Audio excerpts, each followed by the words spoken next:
Hi everyone, it's Artis from Makita Construction Limited. In today's video we'll be reviewing my Makita Multitool.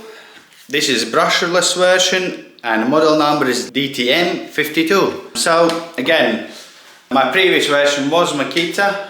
I have had 110 version of Fame Multitool, which was great, but obviously being brushless it's easier to use. So the Fame one I use for jobs like undercutting skirtings and where you got loads to cut. So, but one with the battery, it's easier to use. It's just more convenient. So the pros and cons of this.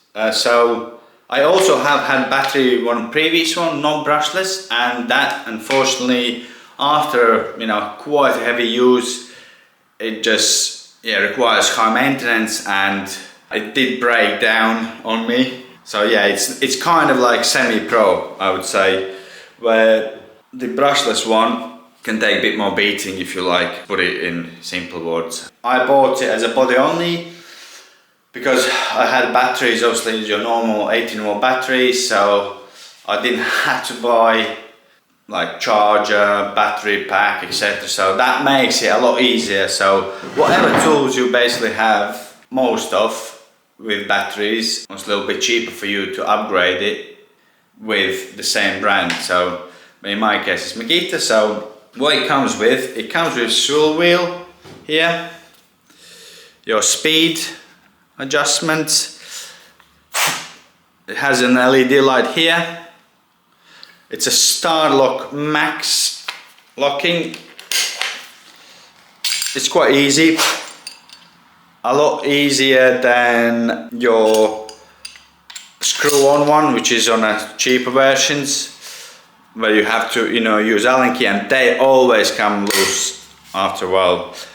Then the previous Makita as well had a lock, and that lock was the one which failed on me. It just was coming loose, coming undone, and this just felt a bit more rigid, a bit better built from my previous Makita one, which was non-brushless version.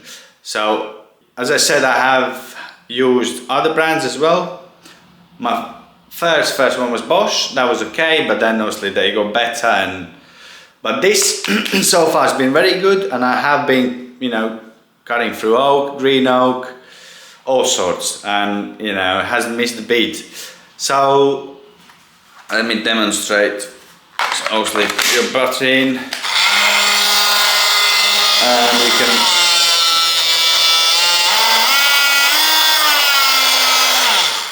your on-off button here on the top, so it's easy with the thumb. Also, that's a great improvement from the previous gen I had, which was your normal 18-volt. The button used to get very hard to turn on and off. It was just a bit of, not great design. But this is massive improvement. So far, I haven't had a problem with it, but I would say the biggest drawback for this tool is its cost of blades. They are like expensive, unfortunately. Where if you could buy a set of, I don't know, 5-10 for tenner online, or £12, you'll pay for one good blade, same money.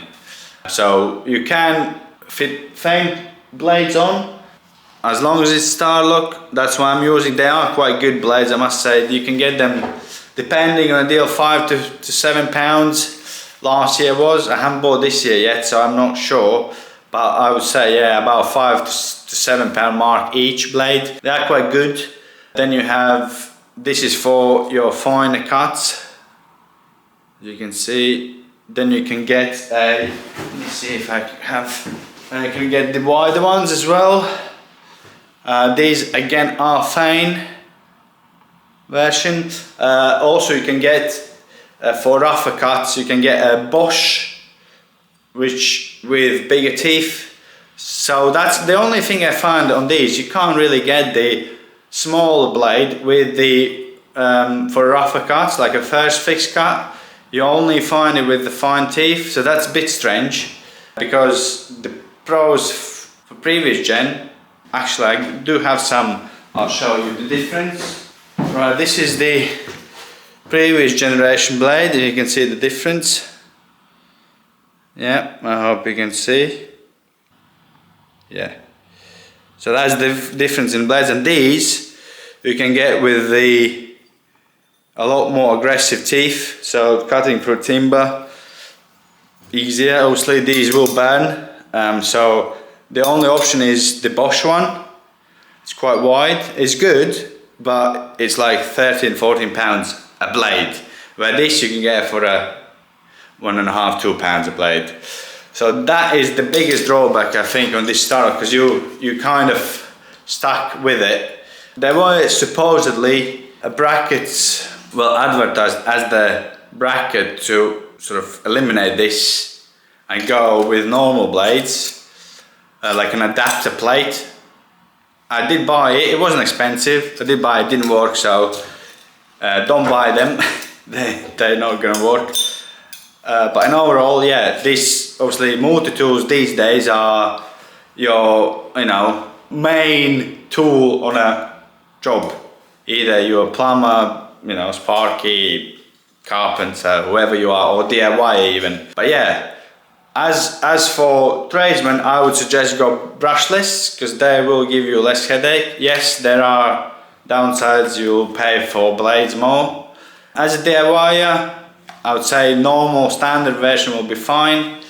That was on a heavy use where it just packed up because the locking mechanism wasn't as good, not as robust. This is heavier, but it feels solid, so that's the biggest difference. And yeah, as I said, the downside is the cost of the blades, but so far I had it for quite a long time, this one, a couple of years now I think, and yeah, I can't fault it. So I wouldn't recommend something what doesn't work, and it worked for me well. And yeah, so hope you enjoyed it, and I catch you in our next videos.